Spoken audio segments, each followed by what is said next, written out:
Every once in a while, I come across things in my life that are just different. As someone that is born and raised in America for the first 22 years of my life and then moved to Sweden and am now a Swedish citizen, there's still things to this day that strike me as peculiar.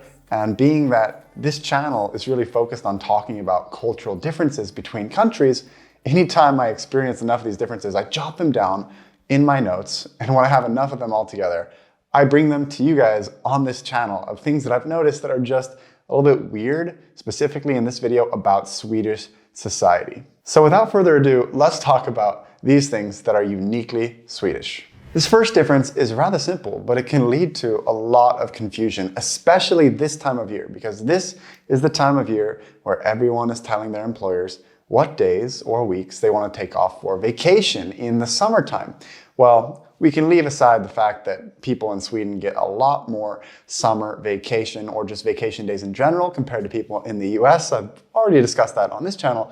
But in terms of actually reporting the days or weeks that you're going to be off, in Sweden, every week has a number. Whereas in the US, we simply don't number our weeks. And for me, this is very confusing when I ask somebody, when are you going to be off in the summer? And they say, oh, week 34 to week 37. And I'm like, what month is that? What days are that? Like, for me, coming from the US, it still causes confusion for me, which is quite funny. You'd think I would get used to it by now. The only time of the year where actually counting the weeks still makes sense in my head is like right after New Year's. I'm like, yeah, it's week 1, it's week 2, I can keep track. But this whole like week 35, week 37, the summer schedules, maybe it's not even 35, 37, maybe it's in the 20s. That just goes to show how clueless I am about counting weeks. So that to me is very different in Sweden. But if you're from another country that also counts weeks like this, let me know in the comments section, because I'm curious if this is just a Swedish thing or if it's just a not American thing. This second one is pretty funny, but I think that this one also says a lot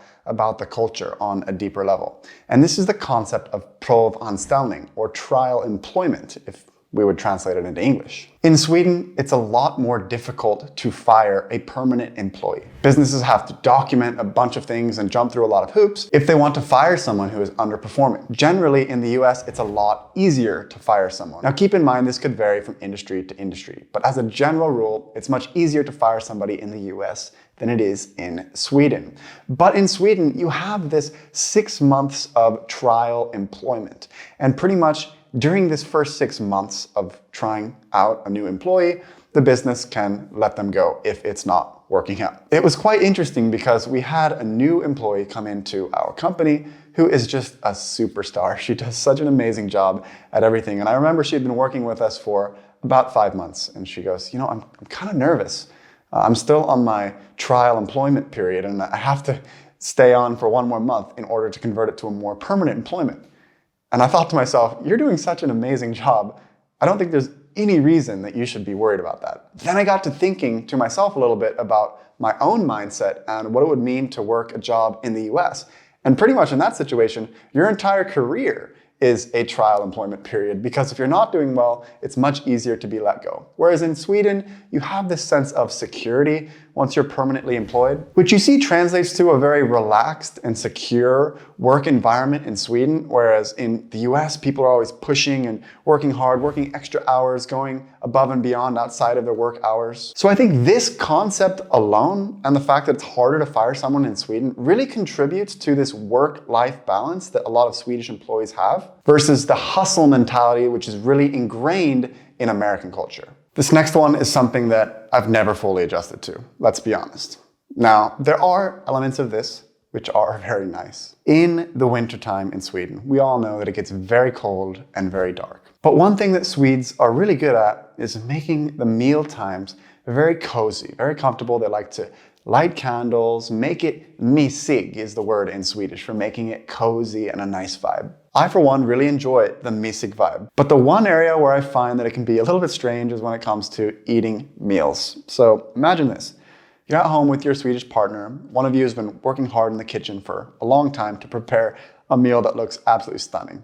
You plate it up, you put it on your plate, but then right before you're about to eat, you turn all the lights off and light a single candle. This has happened to me many times, and I look at my plate and I can barely make out the food. I have to like sort of squint to try to figure out what is it that I'm gonna eat. This to me has happened time and time again throughout my time in Sweden. Although this mysig feeling is very cozy and it's amazing to light candles, I feel like I just need a little bit more light to enjoy my food properly.